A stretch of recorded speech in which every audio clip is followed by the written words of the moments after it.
Before I tell you about the amazing adaptations that Santa's reindeer have, let me tell you about where Santa's reindeer come from.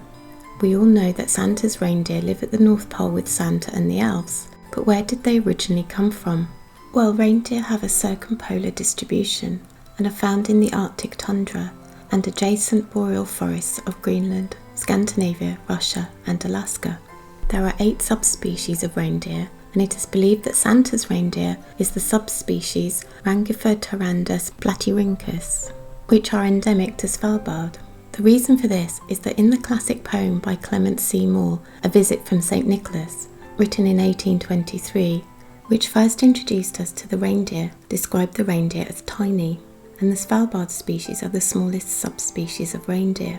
The body mass of the males is approximately 65 kilograms in spring and 90 kilograms in autumn, while the female body mass is approximately 53 kilograms in spring and 70 kilograms in autumn, and they are only around 80 centimeters tall, compared to other subspecies where males can exceed 250 kilograms and be as tall as 135 centimeters. Reindeer inhabited the Svalbard Islands long before the islands became separated from the mainland during the last ice age. Once the area became an island, the reindeer evolved and adapted to its smaller roaming ground by becoming smaller itself, a process known as island dwarfism, and which is seen in many island species. Santa has 8 reindeer called Dasher, Dancer, Prancer, Vixen, Comet, Cupid, Donder and Blitzen. Rudolph was a later addition to the team in 1939. On Svalbard they would live with their families in herds of 3 to 5 and can be found in most non-glaciated areas of the archipelago. They have a varied diet, eating almost all types of vegetation.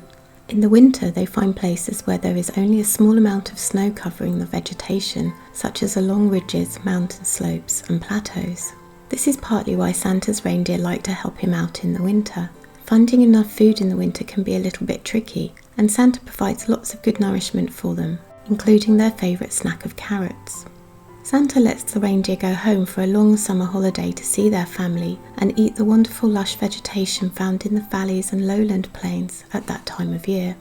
All reindeer have amazing adaptations to survive their rather chilly habitat. In winter, reindeer use their clover feet to stamp through ice about 2 centimeters thick to get to their food of lichen and plants below, and their hooves change from summer to winter. In the summer their foot pads are soft, giving them extra drip on the wet ground. But in winter the pads tighten, revealing the rim of their hooves, which is used to provide traction in the slippery snow and ice. The hooves are broad and flat and have 2 toes, which helps the reindeer to push water aside if it needs to swim. A long dew claw on each leg serves as an extra hoof to help the reindeer climb on rugged terrain, which could be really handy for Santa's reindeer if they needed to do a bit of climbing on a roof, although I'm confident that they would land in the perfect position for Santa to reach the chimney every time. They also have fur on the bottom of their feet to keep them warm. They have 2 layers of fur on their bodies, a dense ultrafine underfur and an outer layer of guard hairs. The guard hair is hollow, trapping air, which helps to hold in body heat. It also helps the reindeer to float. As some reindeer need to swim across rivers on their migrations, this is very handy for them, although probably not needed for Santa's reindeer, as they can fly everywhere. Another really cool adaptation is that the tendons in their foot joint click as they walk. This helps herds stay together when the weather is bad and they can't see each other.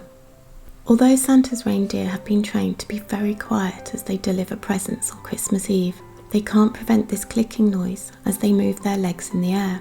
Luckily, it is not a familiar noise to humans, so we don't know what it is and we tend to ignore it. They also have an insulating layer of fat, which contains a lot of brown fat, which is different to the insulating white adipose fat and produces heat to keep them warm.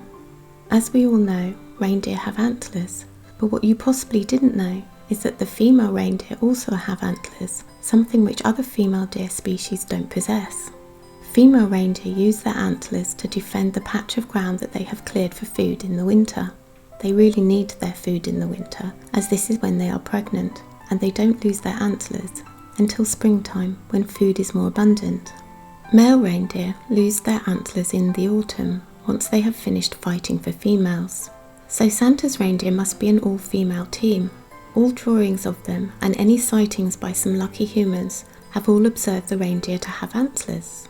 Santa is very careful if any of his reindeer are pregnant. He always stops a lot anyway, and they get lots of cats from all the houses they visit, but he will stop more if the reindeer are tired. Maternity leave is not needed for the reindeer, as they have their long break, which starts before the spring when they give birth, and the calf only suckles for around 6 months, just in time for mum to start training for the Christmas season again. The noses of reindeer are also pretty remarkable and have a huge inside surface area, providing a heat exchange system, so the air entering the lung has already been warmed before it gets there, and likewise the warm air leaving the lungs is cooled in the nose to around 21 degrees Celsius, saving the majority of heat. This helps the reindeer not to leave a telltale sign of steamy breath when delivering presents in the colder regions of the planet. Reindeer also have an amazing adaptation in their eyes. In the summer there is continuous daylight for 2 or 3 months, while in the winter they have to cope with continuous darkness. Their eyes actually change. In summer, the reflective surface behind the retina is golden in colour, but in the winter, the reflective surface becomes very deep blue. This means that less light escapes from its eyes, and they are able to see in the ultraviolet spectrum, which is likely to enhance contrast, and so makes it easier for reindeer to see its food such as lichen, which will appear very dark grey or black on white background. This adaptation may help Santa's reindeer deliver presents, as they will be able to see houses in the dark a lot more easily. But how do Santa's reindeer cool down when they are working so hard and have flown to warm climates? Well, they are able to lose heat by shunting extra blood to their legs, which is less well insulated than other parts of their body. This allows heat to be radiated from the blood into the air. Reindeer also lose heat by panting, just like a dog does. They are often seen with their tongues hanging out of their mouth when they are pulling sleighs. Their tongues have lots of blood vessels, so just like their legs, heat is lost from the blood to the air. If we could see Santa's reindeer, I bet they have their tongues hanging out. Pulling that sleigh is bound to make them a bit warm. The final adaptation I want to talk about is specific to Santa's reindeer and is a unique adaptation compared to other reindeer, and that is the ability to fly. Reindeer can be fairly easily trained to pull sleighs, that is no problem for them, but to actually learn to fly takes a little longer and takes a lot of patience on behalf of the elves who train them. No one really knows how this happens. The elves that train them keep it a secret and only pass that secret down to their children, so not that many elves know about it.